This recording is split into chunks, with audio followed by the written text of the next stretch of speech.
Mesozoic Ira, जिसे dinosaur Ira भी कहा जाता है, यह वह दौर था जब धरती पर विशालकाय डायनासोर्स और रेप्टाइल्स का एक छत्र राज हुआ करता था। मेसोजोइक ईरा की शुरुआत आज से तकरीबन 252 मिलियन सालों पहले एंड पर्मियन एक्सटिंक्शन के बाद हुई थी। इसे धरती के इतिहास के सबसे विशालकाय ग्रेट एक्सटिंक्शंस में से एक माना जाता है। इस एक्सटिंक्शन के चलते धरती पर से लगभग 96% मरीन लाइफ और 70% एनिमल और प्लांट स्पीसीज का अंत हो गया, जिसके बाद अस्तित्व में आया मेसोजोइक ईरा, जिसे मुख्य रूप से 3 भागों में बांटा गया है, जिनमें से पहला है ट्रायसिक पीरियड, जो कि आज से करीब 252 मिलियन साल से लेकर 200 मिलियन साल पहले तक के पीरियड को कहा जाता है। इस दौरान सबसे पहले डायनासोर्स और रेप्टाइल्स अस्तित्व में आए थे, जो कि समय के साथ दुनिया भर में फैल गए। धरती पर से डायनासोर का अंत और इंसानों की उत्पत्ति। दूसरा है जुरासिक पीरियड, जो कि आज से 200 मिलियन साल से लेकर 145 मिलियन साल पहले तक के पीरियड को कहा जाता है। इस दौरान सबसे पहले मैमल्स, बर्ड्स और विशालकाय डायनासोर्स अस्तित्व में आए थे। तीसरा है क्रिटेशियस पीरियड, जो कि आज से 145 मिलियन साल से लेकर 66 मिलियन साल पहले तक के पीरियड को कहा जाता है। इस दौरान कई प्रकार के डायनासोर्स, मैमल्स और पौधे अस्तित्व में आए थे पर क्रिटेशियस पीरियड के अंत में आज से तकरीबन 65 मिलियन साल पहले धरती पर से इन विशालकाय डायनासोर्स का हमेशा के लिए अंत हो गया। पर आखिर इन विशालकाय जीवों का अंत कैसे हुआ और कैसे इनका अंत मानवों के उत्पत्ति का कारण बना, यह सब जानेंगे। हम आज के इस लेख में आकाशगंगा के दूसरे छोर में रहते थे। डायनासोर, हमारे ब्रह्मांड में जो भी चीज मौजूद है वह हमेशा एक कांस्टेंट मोशन और चेंज में रहती है। चाहे हम बात करें छोटे एटॉमिक पार्टिकल्स की, प्लैनेट्स की या कई लाइट ईयर्स विशाल गैलेक्सीज की, सभी हमेशा एक कांस्टेंट मोशन में रहते हैं। जैसे कि हमारे सौर मंडल में मौजूद सभी प्लैनेट्स हमारे सूर्य का चक्कर लगाते हैं, उसी तरह हमारा सूर्य भी हमारे आकाशगंगा के सेंटर सजिटेरियस ए के चारों ओर चक्कर लगाता है। टास पर उसके साथ ही हमारी गैलेक्सी मिल्की वे, जो कि कई लाइट ईयर्स विशाल क्षेत्र में फैली हुई है, वह अपने ऑर्बिट में घूम रही है और साथ ही तेज गति से यूनिवर्स में मोशन भी कर रही है। हमारा सूर्य, जो कि हमारे आकाशगंगा मिल्की वे के सेंटर सजिटेरियस ए का चक्कर लगाता है, उसे अपना एक चक्कर पूरा करने में करीब 225 मिलियन सालों का समय लग जाता है। यानी हमारे सूर्य ने अपने जन्म के बाद से केवल 19 बार ही हमारे गैलेक्सी के सेंटर का चक्कर लगाया है। आज से करीब 240 मिलियन साल पहले जब डायनासोर्स ने हमारे धरती पर पहला कदम रखा था, तब हमारा सूर्य हमारे गैलेक्सी मिल्की वे की दूरी तरफ मौजूद था। और आज से करीब 20,000 साल पहले मानवों के उत्पत्ति के बाद से यह करीब 1% भी नहीं हिला है। कैसे हुआ डायनासोर का अंत? आज से तकरीबन 6 करोड़ 50 लाख साल पहले करीब 15 किलोमीटर विशालकाय एस्ट्रॉयड अचानक हमारी धरती से आ टकराया। यह टक्कर हिरोशिमा पर गिराए गए एटम बम से भी करीब 10 अरब गुना ज्यादा शक्तिशाली थी। इस एस्टेरॉयड के धरती से टकराने के तुरंत बाद ही सैकड़ों किलोमीटर दूर तक आग का गोला फैल गया था, जिसने अपने रास्ते में आने वाले जीवों को तुरंत ही राख में बदल दिया।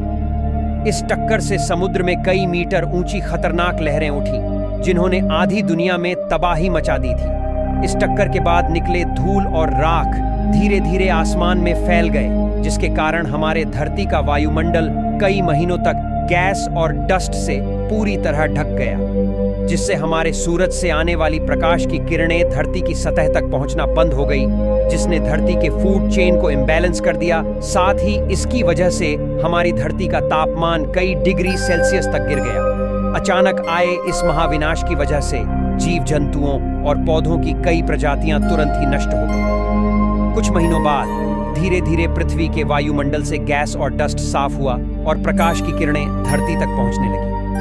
लेकिन उसके बाद ग्रीन हाउस गैसेस, जो कि पृथ्वी के वायुमंडल में पहुंच गई थी, उन्होंने पृथ्वी को अचानक बहुत गर्म करना शुरू कर दिया।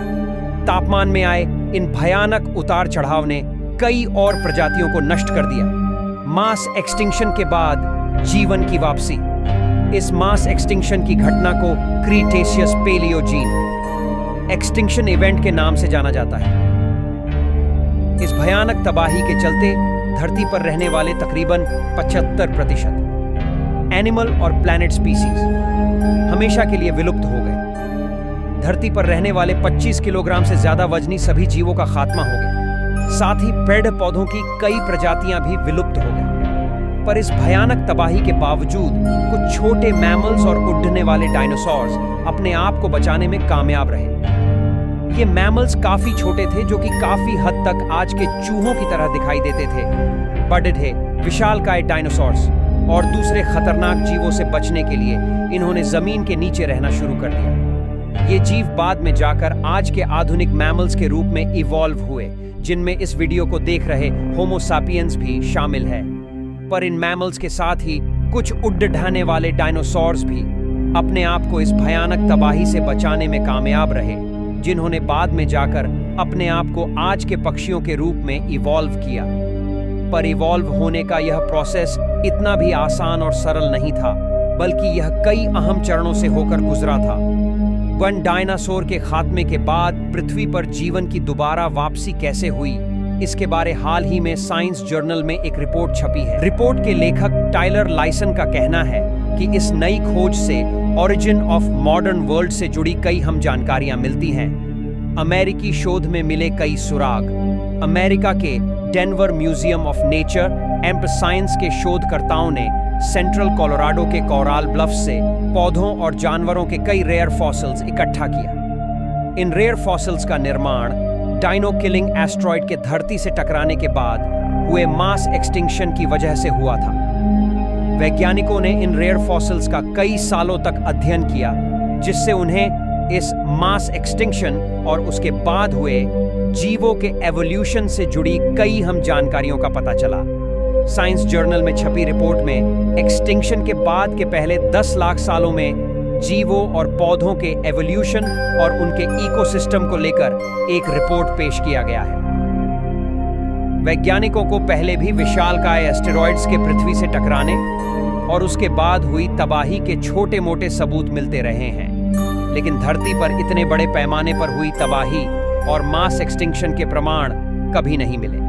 इस हालिया रिसर्च रिपोर्ट में सैकड़ों फॉसिल्स की जांच की गई है, जो कम से कम 16 जीवों और 600 से ज्यादा पौधों के हैं, जिसके बाद वैज्ञानिकों का कहना है कि एस्टेरॉयड के पृथ्वी से टकराने के तुरंत बाद धरती का सारा वायुमंडल कई किलोमीटर मोटे धूल और राख के चादर से ढक गया था, जिसने कई महीनों तक सूर्य की किरणों को जमीन में पड़ने नहीं दिया। इसकी वजह से धूप पर निर्भर रहने वाले पेड़ पौधे कुछ दिनों के बाद मर गए, पर इसकी वजह से धरती पर खाने का संकट पैदा हो गया और धीरे धीरे कर सभी बड़े जीव जंतु मरने लगे। धरती पर जीवन को दोबारा फलने फूलने में काफी समय लग गया। एस्टेरॉयड के टकराने के करीब 1 लाख साल बाद जंगलों में ताड़ के पेड़ों का विस्तार हो गया था और छोटे चूहे जैसे देखने वाले मैमल्स का वजन मध्य और उत्तर अमेरिका में पाए जाने वाले रकून के बराबर हो गया था। इससे करीब 3 लाख साल के बाद अखरोट के पेड़ों में विविधता शुरू हुई और तब सबसे बड़े मैमल्स और बड़े बीवर के आकार के हो गए थे। इस नए स्टडी के मुताबिक ये मैमल्स पेड़ों पर विकसित हो रहे थे, जहां धीरे धीरे उन्होंने 2 पैरों पर चलना शुरू कर दिया था। क्या कहते हैं अवशेष? फॉसिल्स का रिकॉर्ड दिखाता है कि 7 लाख साल के बाद फलदार पौधों की उत्पत्ति हो गई थी और ये धरती के एक बड़े हिस्से में फैल गए थे। इसके साथ ही 2 सबसे विशाल मैमल भी इसी दौर में नजर आने शुरू हुए। इनका वजन करीब 50 किलो और आकार भेड़िए के बराबर था। ये उन जीवों से करीब 100 गुना भारी थे जो डायनो किलिंग एस्टेरॉयड के धरती पर टकराने के बाद जिंदा बचे थे। देखा जाए तो ये बहुत तेज विकास था, पर आखिर ये मैमल्स समय के साथ बड़े क्यों हो रहे थे? इसके पीछे कई वजह हो सकती है, पर इनमें सबसे प्रमुख है उस समय में उपलब्ध भोजन। उस वक्त तक फलीदार पौधे, जिन्हें लेग्यूम प्लांट्स भी कहा जाता है, वो धीरे धीरे विकसित हो रहे थे। इसका एक मतलब यह है कि इन पौधों से मैमल्स को और ज्यादा प्रोटीन मिल रहा था, जिसकी वजह से इनका आकार बढ़ रहा था और साथ ही इनके ब्रेन का भी विकास हो रहा था। आज दिखाई देने वाले सारे मैमल्स ऐसे जीव हैं जिनका विकास उन जीवों से हुआ जो विलुप्त होने से बच गए। ऐसे ही नॉलेज वाली वीडियो देखना चाहते हैं तो हमारे चैनल अमेजिंग नॉलेज को सब्सक्राइब करें।